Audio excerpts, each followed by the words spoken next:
gue nengok ke kanan, itu ada kayak kakek-kakek pakai baju hitam, terus topi belangkon gitu, pakai tongkat, madep ke jurang gitu, kayak beginilah, sambil teriak dulu kan, jauh dipo.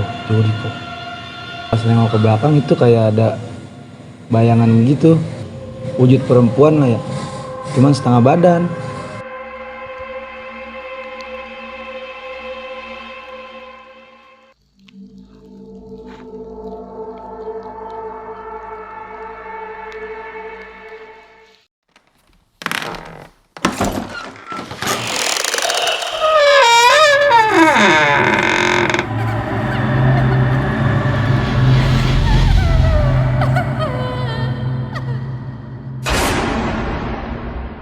Assalamualaikum warahmatullahi wabarakatuh. Bertemu lagi di ngobrol.com dengan gue Jambe. Salam lestari. Nah, kebetulan pada malam ini kita udah kedatangan narasumber nih, Bang Zidan. Apa kabar Bang Zidan? Sehat bang. Alhamdulillah. Nah, Bang Zidan ini akan menceritakan kisahnya dalam pendakiannya ke Gunung Arjuna.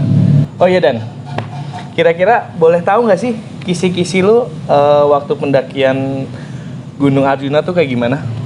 Intinya gua ke Arjuna tuh lewat jalur Purwosari.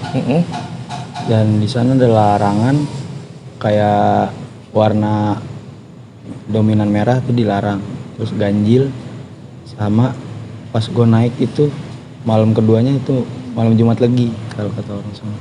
Paling gitu teman-teman, kisah-kisah dari Bang Zidan tentang pendakiannya yang dialaminya dan benar-benar bikin kita pingin tahu nih kayak gimana sih ceritanya. Sebelum kita lanjut ke video selanjutnya, buat kalian jangan lupa subscribe, like, komen jika kalian suka video ini. Terima kasih juga buat teman-teman atas saran dan kritiknya kepada YouTube ngobrol.com. Semoga ngobrol.com bisa semakin maju. Oke teman-teman, kita langsung dengerin aja cerita dari Bang Zidan.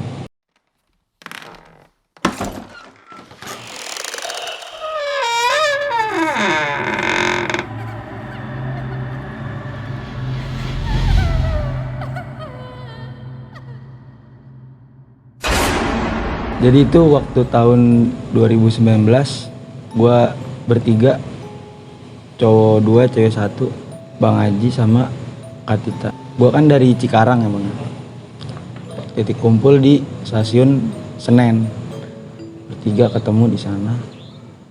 Udah mesen tiket kereta, sekitar jam 9 malam udah ngumpul semua.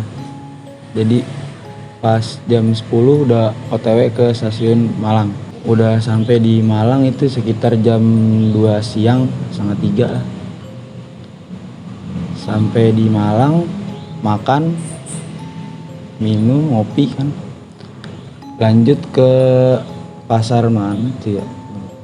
Udah belanja logistik. Lanjut gua ke arah base camp. Nah dari pas gua masih di Jakarta, ini Kak Tito udah ngontek ke orang base campnya buat booking simaksi, sama kayak ngobrol-ngobrol gitu soal larangan gitu. Udah ngomong juga tenda yang gue bawa tuh tenda merah, sama jumlah gua ganjil. Terus gua nanya dong, aman gak Kak? Aman, gua udah ngontek orang sono. Intinya ya niat baik aja. Setengah 6-an itu udah masuk daerah Tambakawatu. Pas gua udah masuk Tambakawatu itu, pokoknya udah pas nyampe base camp itu sekitar jam 8 kalau nggak salah. Jam 8 gua udah nyampe base camp. Pas gua keluar gue heran juga, ini sepi banget kan. Hari biasa juga, nggak weekend kan. Gua keluar tuh, di sono tuh belum ada base camp bang, cuma tempat simaksi doang. Tempat simaksi, gua nanya ke warga, Mas ini buat simaksi di mana? Ternyata simaksinya udah lewat di bawah.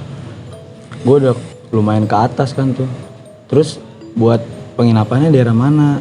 Oh, kalau buat nginep ada di rumah warga aja Mas. Paling simaksinya pagi aja kalau misalnya mau naik pagi. Pas udah itu gua turun, masukin barang ke rumah warga. Nah Bang Haji turun ke bawah buat ngurus simaksi. Udah keurus. Lanjut jam 10-an tuh gue udah udah mulai tidur istirahat. Nah paginya mulai packing dah tuh, jam 6-an makan. Pas gue mau berangkat itu ibu-ibu nyamperin, yang ibu-ibu base camp buat ngasih batu. Mungkin katanya ini mas dipegang aja buat jaga-jaga, yang penting biar genap lah, nggak ganjil-ganjil banget.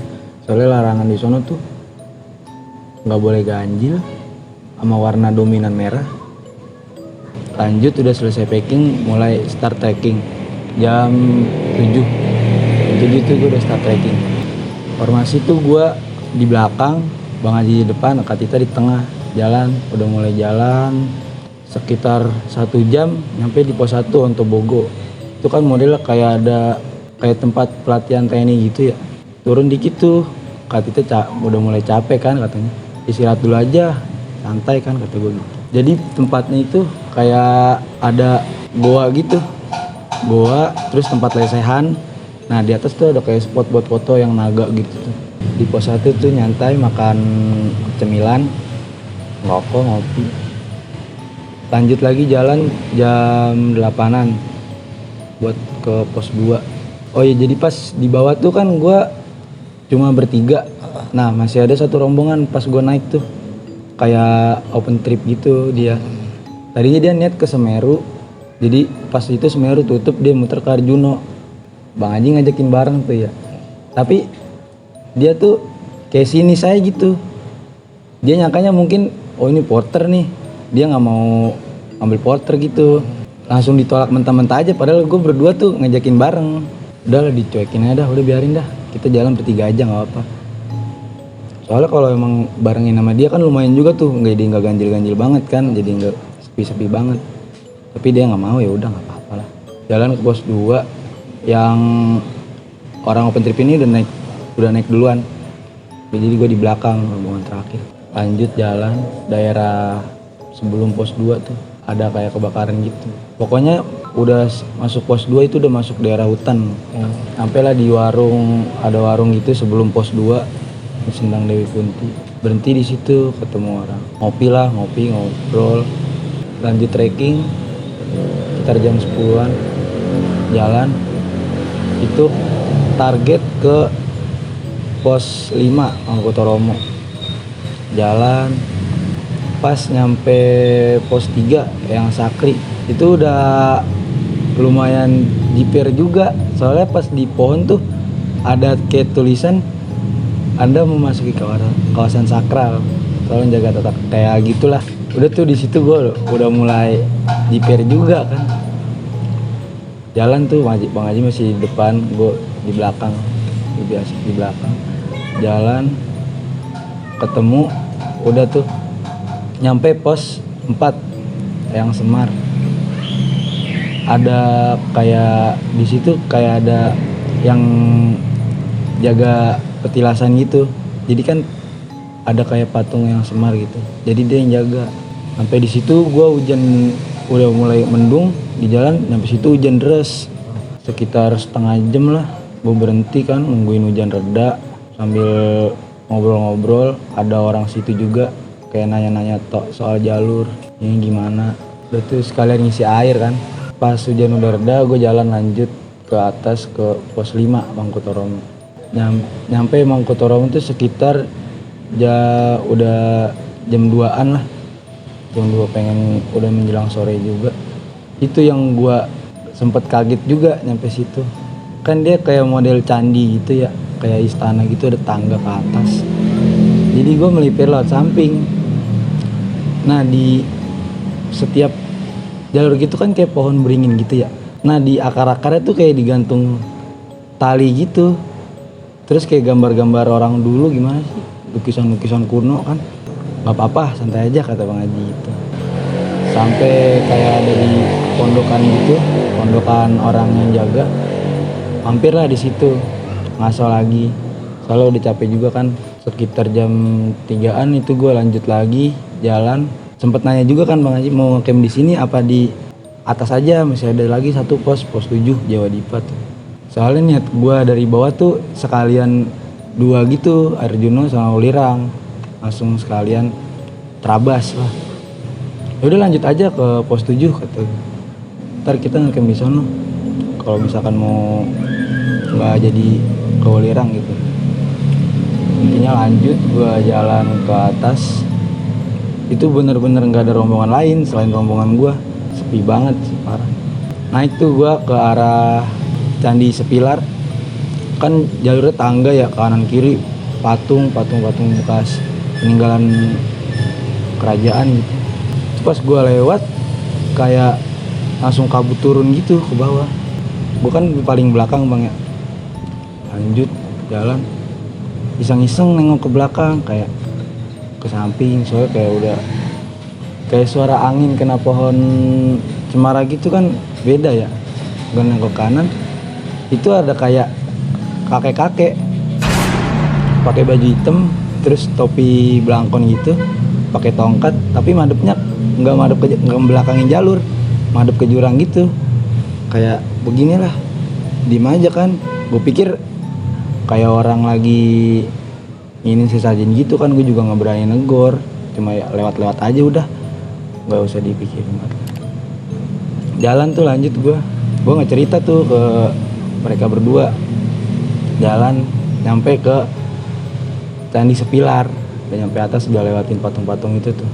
Pas gue nyampe Sepilar ada kayak kakek lagi, cuman dia tuh datang dari arah lawanan jalur. Kalau ke arah atas kan kita lewat kiri tuh naik ke atas, dia datang dari kanan kayak jalur apa, kayak buat jalur orang sono lah ibaratnya. Pas dia datang gitu Bang Haji ngobrol-ngobrol kan, nanya-nanya ini Sepilar, tentang Candi Sepilar itu. Jadi katanya Candi Sepilar itu dulu itu pas zaman Soekarno itu kan ada masih zaman penjajahan ya. Jadi Soekarno sempat naik ke situ kayak buat simedi gitu, buat nenangin diri. Lanjut dah tuh, udah ngobrol-ngobrol, udah gue bilang lanjut, ayo bang lanjut, udah sore kan takut kena malam juga. Udah sekitar jam 4-an lah, masih lumayan jauh kan ke pos 7 tuh.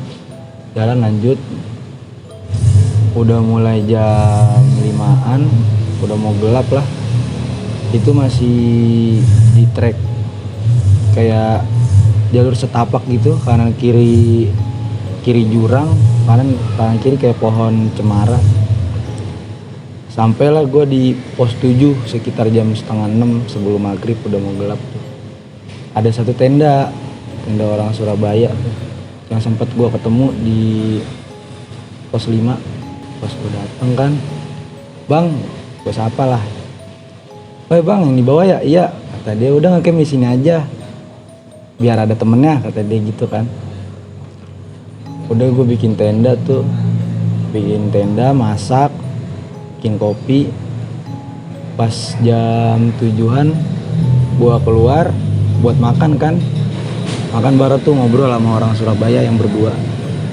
Ngobrol lumayan lama lah, sekitar 1 jaman.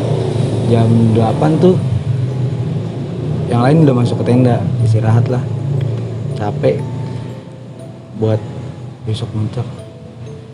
Masuk tuh, gue tutup pintu tenda. Jadi Kak Tita tuh di ujung, Bang Haji di tengah, gue di pintu tenda. Belum pada tidur, cuma ngobrol. Nanya gimana nih, kata Kak Tita. Jadi enggak kita ke Welirang lanjut apa ke Arjuna aja.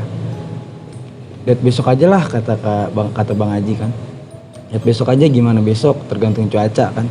Jam 9 udah mulai tidur semua.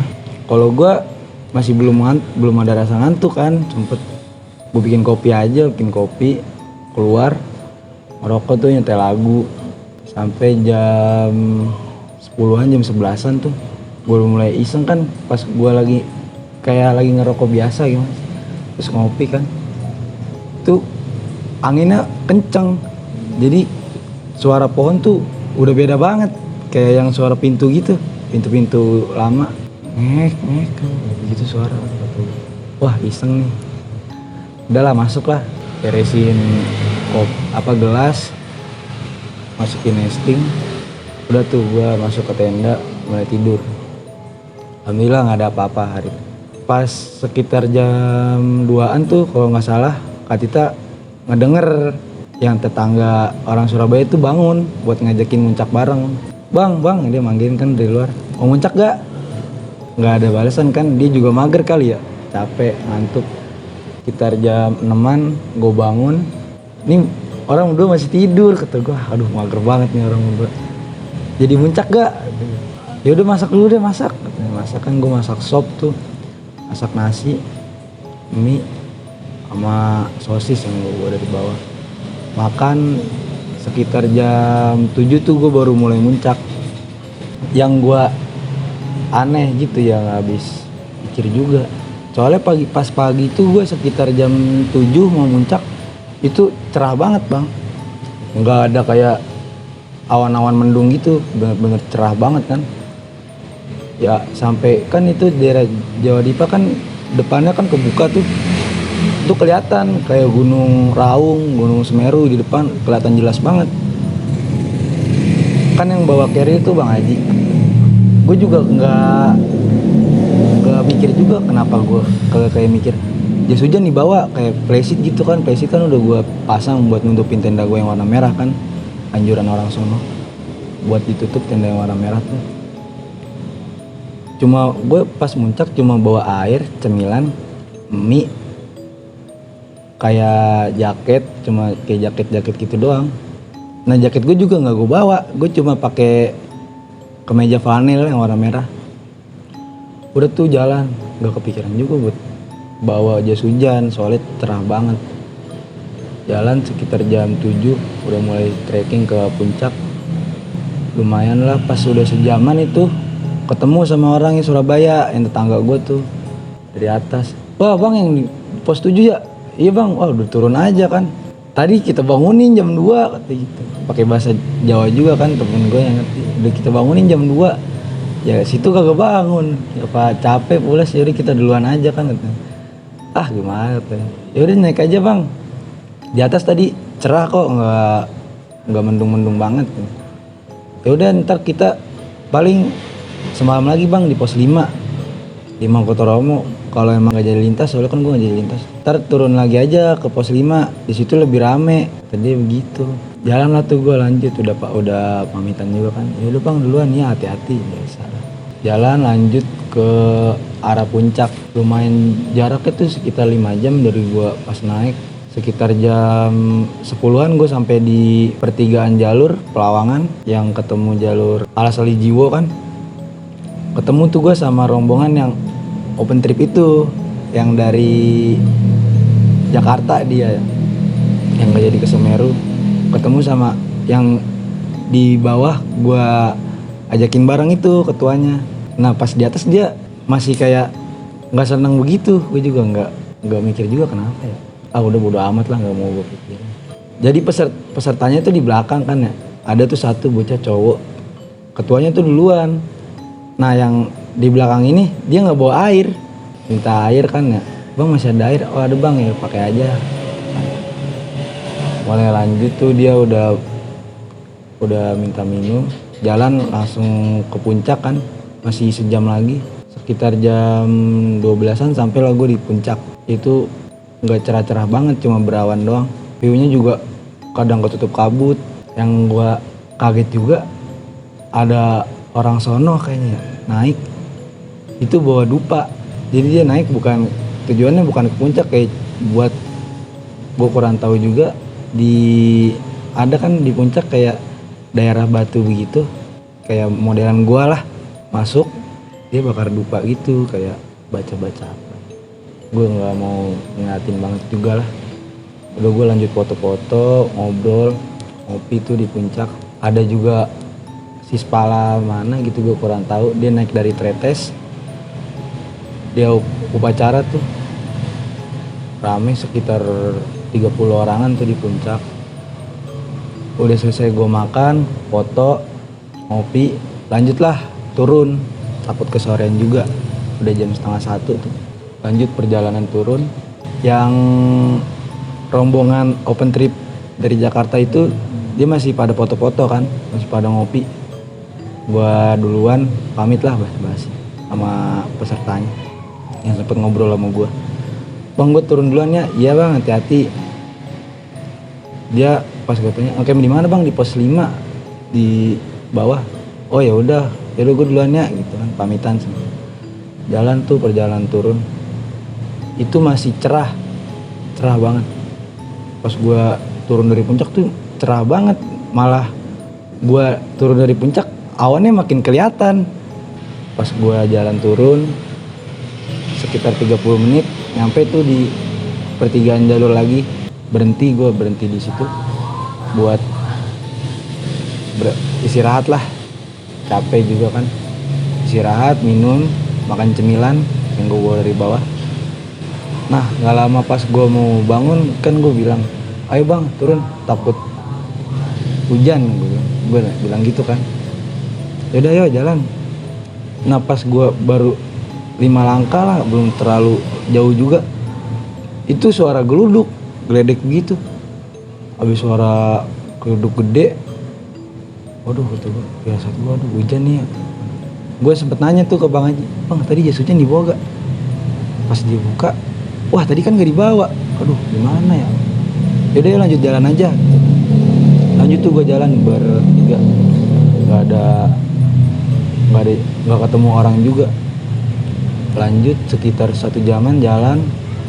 Jadi modelan jalurnya kayak Bukit Penyesalan Rinjani gitu, yang naik bukit udah nyampe atas ada lagi gitu kan. Turun lah, gue udah jalan turun itu sekitar 1 jam mendung. Aduh bingung juga gue kan, mikir kalau hujan gimana nih, PR banget kan. Ya udah lanjut aja kata gue bilang ke bang Haji, lanjut aja bang, ayo bang, takut hujan. Jalan gue sekitar nyampe ada lagi kan kayak tebing gitu kan ya, jalan pas nyampe situ itu udah mendung banget, awan udah lumayan hitam. Jalan lah gue, yang pikir gue tuh itu tenda gue yang ngecamp di pos 7 itu udah deket. Makanya pas gue kan di belakang nyamperin tuh ke bang Haji sama Kak Tita bertiga, bang gue duluan ya jalan ya. Oh ya udah kata dia berdua, ya udah ntar bikin mie sama bikin teh hangat ya aman kata gue gitu kan. Yang pikiran gue itu tenda udah deket, mulailah gue jalan kan sendiri itu, nggak tahu juga kenapa tuh gue tuh mikirnya deket juga kan. Jalan sekitar 30 menit turun itu geluduk lagi kenceng kan, kanan jurang, jadi jalur itu cuma setapak, kanan kiri kayak rumput doang. Itu udah dari pas gue turun dari arah bawah tuh kayak kabut tebel bang.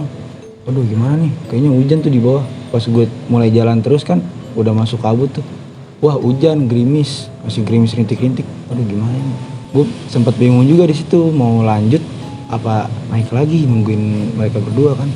Pokoknya gue waktu 30 menit itu jalan kan lari cepet ya, kalau dia berdua kan kayak jalan santai gitu. Gue coba buat jalan turun sendiri, wah ini makin deres. Itu gue bingung juga, wah gue naik lagi deh, naik ke atas lagi. Itu nggak hujan, cuma di bawah hujan itu. Udah tuh gue sempet berhenti di situ nungguin dia berdua sambil bakar rokok lah santai. Ada pohon gede begitu bekas kena petir kan bolong ya. Gue nunggu di situ sambil bakar rokok. Sekitar 5 menitan tuh hujannya naik ke atas. Wah makin deras kata gue bingung nih. Pikiran gue, apa udah lumayan gue tunggu kan, udah sekitar setengah jam gue nunggu di situ nungguin dia berdua. Gue teriak tuh, bang, nggak ada yang nyaut. Lumayan gue manggil tuh ada kali 10 kali ya, bang, nggak ada nyaut juga. Udah gue panggil 10 kali belum ada yang nyaut. Gue sempet panik juga di situ. Gue pikir mau ngapain lagi ya, oh gue rekam aja kan. Gue coba buat panggil lagi. Pas gue manggil ketiga kali tuh, bang, baru dia nyaut. Woi, Dan, bang, tempat kata gue. Temu tuh baru kelihatan dia kan di atas kabut juga tuh. Bang, gue panggil. Ya Dan, tunggu situ. Gak taunya dia juga udah di atas, udah hujan, udah basah juga dia berdua. Untungnya dia bawa rain cover kan, kayak HP, terus benda-benda yang lain bisa ditaruh di carrier kan. Bang, gue nitip HP nih, udah mulai basah. Pas gue udah ketemu tuh sempet masih hujan. Udah ya turun lanjut aja kata Bang Haji. Udah lumayan deras nih soalnya kita gak bawa playset, gak bawa jas hujan. Udah tuh gue lanjut jalan. Itu di situ mungkin paling parah ya selama gue ngandaki. Itu paling parah. Jalan di kanan geluduk, petir kenceng kan. Itu jalur yang gua jalan, jalur pendakian tuh jadi kayak sungai bang, air ngalir. Jadi gue jalan di pinggir-pinggir kan rumput tuh, ya sempet berapa kali kepleset, bangun lagi, kepleset, bangun lagi, jalan terus tuh. Lumayan masih jauh juga tenda. Waktu itu kan pas tadi gue pikir tenda udah deket kayaknya ya, makanya gue minta buat duluan. Ini kenapa jadi jauh banget? Kan Bang Haji lihat bawa jam tuh, jam udah pas dia lihat jam udah jam 4 setengah 5-an. Gimana ya? Kak Tita juga waktu itu udah kayak ngelangkah juga buat ngelangkah udah susah banget. Udah ngedrop lah ya. Udah ngedrop banget lah parah. Gue coba buat semangatin kan, ayo Kak lanjut, ini kayaknya udah deket nih. Iya jalan kan. Gue sempet digandeng di jalan, udah mulai lemes banget lah, udah kaku lah, kaki kram. Gue juga sebelah kiri gue tuh buat ngomong juga udah susah, kayak kaku. Takutnya hipo doang kan, pikiran gue tuh aduh ini gimana ya, hipo nih bertiga kayak gitu. Tapi Bang Haji waktu itu udah lanjut aja jalan dan minimal gerak kan, minimal gerak biar anget dikit lah, nggak terlalu kerasa dingin. Udah lanjut jalan sampai waktu gue lanjut terus kan, Kak Tita tuh kepleset jatuh. Gue sempet mikir juga gue salah apa sampai begini banget kan. Bang Haji kata Bang, udah lanjut aja dan jangan berhenti, minimal gerak biar nggak kaku banget kaki. Gue lanjut buat terus jalan. Itu udah di punggungan terakhir ketemu, udah ngeliat tuh gue dari atas tenda. Oh, alhamdulillah kata gue nyampe kan. Udah gue turun, Bang ini Bang Kak Tita barengin. Oh iya, niat gue tuh nyinin tenda, soalnya itu daerah tenda gue udah kerendam air, udah banjir. Untung waktu itu tenda masih baru kan, belum tipis-tipis banget bawahannya, nggak terlalu ngerembes dalamnya tuh, nggak terlalu ngerembes air, jadi banjir di dalam juga. Gua bikin jalur air tuh udah mulai surut, nyampe lah Kak Tita. Udah Kak, ganti baju dulu aja, bikin teh anget tuh. Udah tuh dia ganti baju yang masih kering, bikin teh anget. Pas jam 6 udah mulai gelap, gue nanya kan ke Bang Haji, Bang ini gimana, kita mau turun ke pos 5 apa semalam lagi di sini? Soalnya kan orang Surabaya di pos 5 tuh janjian. Di sini aja deh katanya, kata Bang Haji. Udah kita di sini aja, soalnya udah ngedrop juga semuanya kan. Nggak apa-apa, udah Bismillah aja katanya kan. Udah mulai gelap tuh, gue masak nasi, buat makan. Nah yang baju bekas basah tadi tuh ditaruh di depan pintu tenda sebelah kanan kan. Sekalian sendalnya udah rapi lah, ditata, cuman becek doang depannya. Dia berdua udah mulai tidur, capek kan ya. Kalau gue waktu itu belum, gue orang kalau di atas tuh susah banget buat tidur Bang.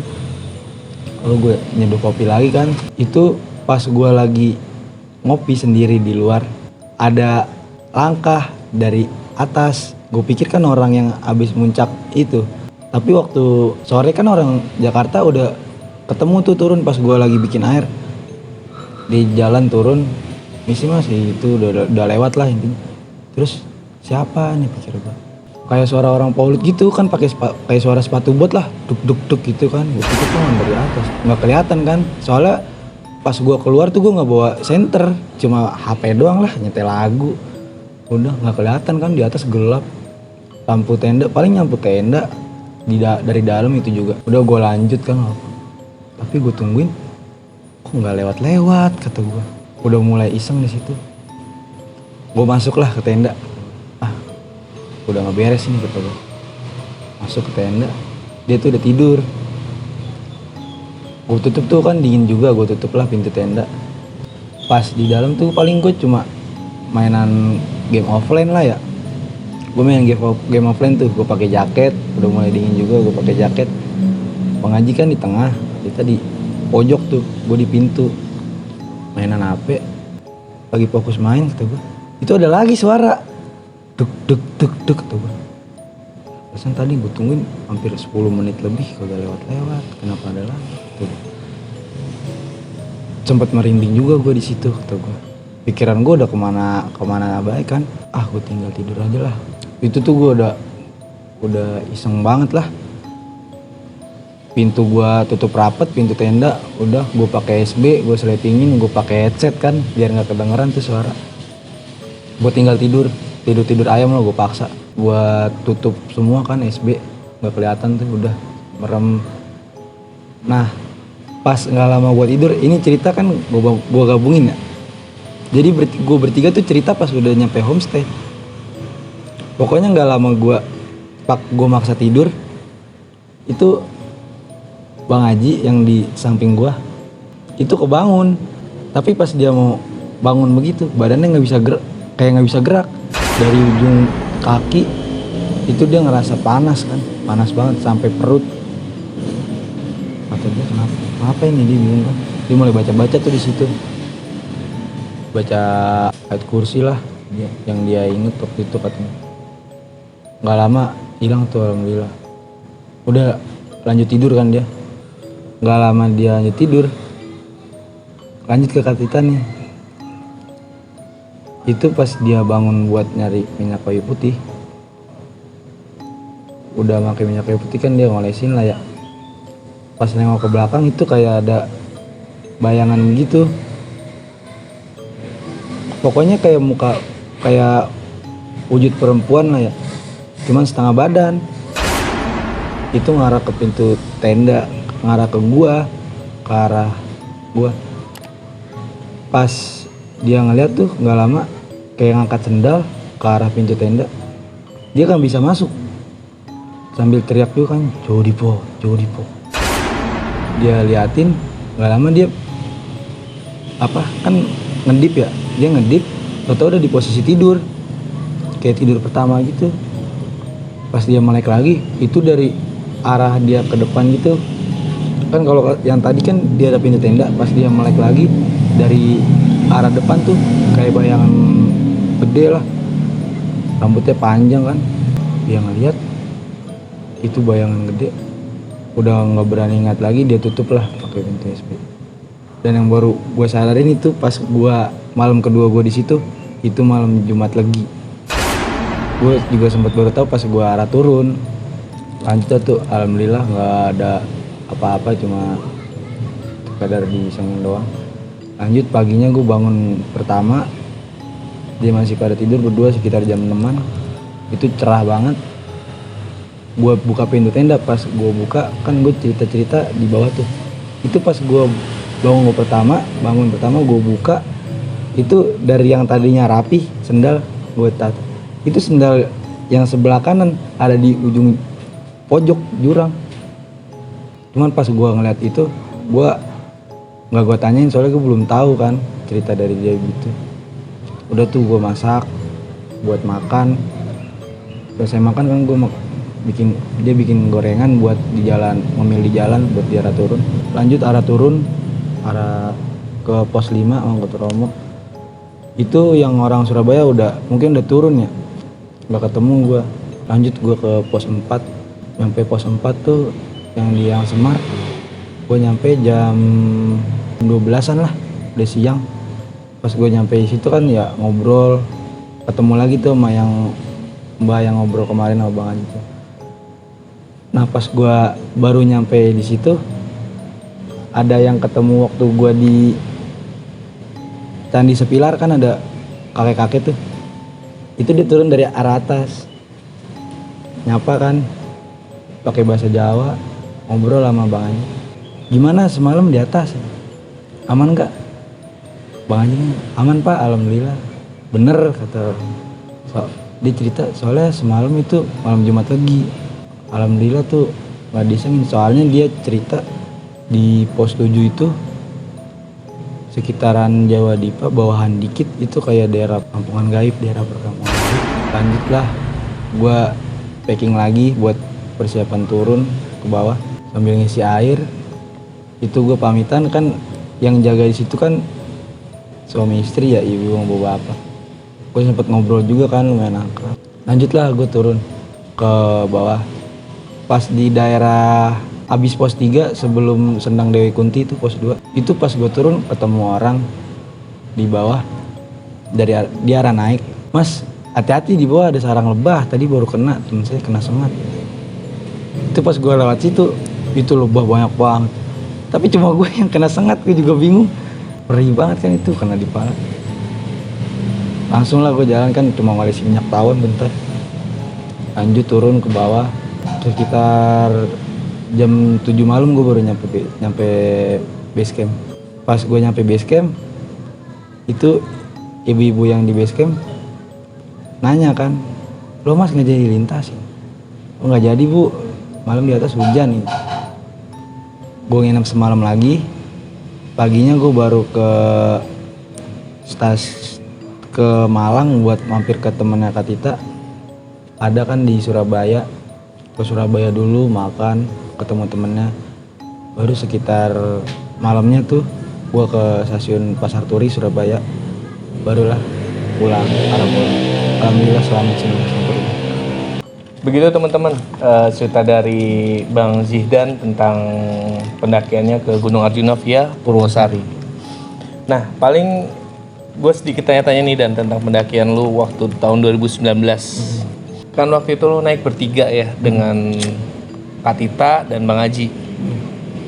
Dan di situ kan memang Bang Aji ini sosok yang benar-benar jadi sosok yang bijaksana dalam pendakian lu. Ya, bisa dikatakan dia pemimpin dan penenang lah. Dan yang pingin gue tanya kan gini, ibu-ibu kan ngasih batu tuh, batunya bentuknya kayak gimana? Bisa dijelaskan nggak secara rinci? Batu tuh manfaatnya apa aja sih sebenarnya? Kalau menurut kepercayaan kan ini kearifan lokal ya jatuhnya kan. Nah gitu.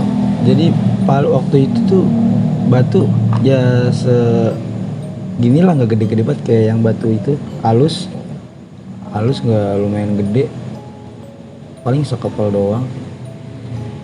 Tapi kalau menurut kepercayaan orang sono paling buat ngegenapin, jadi buat nambahin jumlah gitu. Jadi kan lo naik bertiga, jadi jatuhnya kalau bawa batu itu jadi kayak berempat jadi gitu.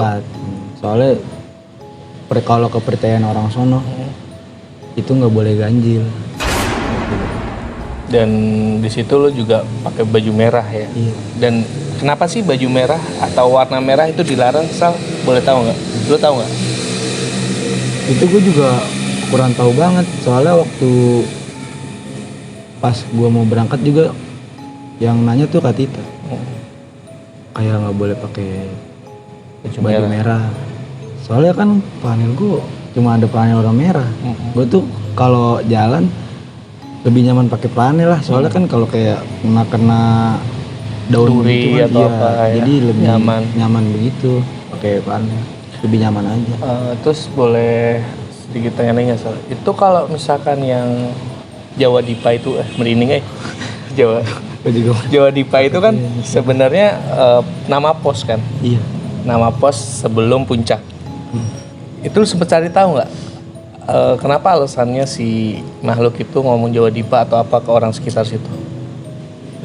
Gue nggak terlalu tahu banget, soalnya pas gue mau naik juga gue nggak kayak searching gitu mitosnya, kayak kejadian yang pernah terjadi pas di situ. Pas turun pun lu nggak nanya-nanya ke siapa? Iya, nggak nanya-nanya banget juga. Pas selang sebulan lah baru gue tuh mulai cari-cari. Soalnya banyak juga yang sempet gue habis turun dari situ pada nanya, ada kejadian nggak? Soalnya jalurnya lumayan angker juga. Iya.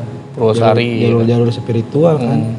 Ketika Kak Tita bangun malam dan untuk menghangatkan badan cari minyak kayu putih, itu berarti sosok apa aja yang dilihat tuh? Gue perjelas lagi nih. Kan dia bangun buat nyari minyak kayu putih buat ngangetin badan. Itu dia nggak tahu iseng atau gimana, ngeliat-liat ke belakang kan. Pas dia ke belakang itu ada kayak yang sosok itu lewat dari belakang dia. Bentuknya apa? Kak Tita. Jadi kayak perempuan tapi cuma setengah badan doang, kayak badan gini melayang aja. gitu. Melayang ya. Rambutnya juga mungkin panjang. Kalau misalkan orang tahu kayak kuyang lah ya. Iya, kayak kuyang.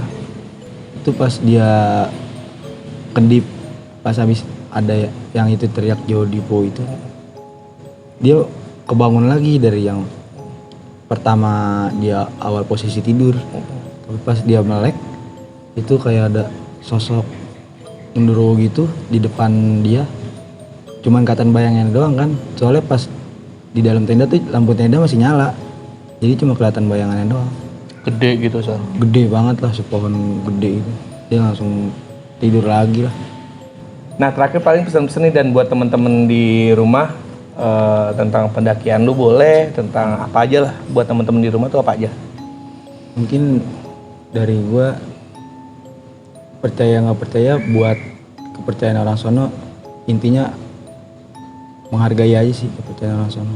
Mau nggak percaya juga tetap sopan, kayak niat baik lah, nggak niat yang lain. Itu aja sih. Nah, paling yang penting kita selalu menghargai lah adat istiadat setempat gitu ya. Tempat percaya nggak percaya. Dan yang pasti kita selalu berpegangan teguh pada Tuhan Yang Maha Esa gitu kan, kita punya keyakinan kan. Iya. Gitu teman-teman, cerita dari Bang Zihdan tentang pendakiannya di Gunung Arjuna via Purwosari. Iya. Sebelumnya makasih Bang Zihdan udah mampir ke ngobrol.com. Dan buat teman-teman jangan lupa subscribe dan komen buat channel ngobrol.com. Dan sekali lagi terima kasih buat teman-teman saran dan kritiknya kepada kita semua di ngobrol.com.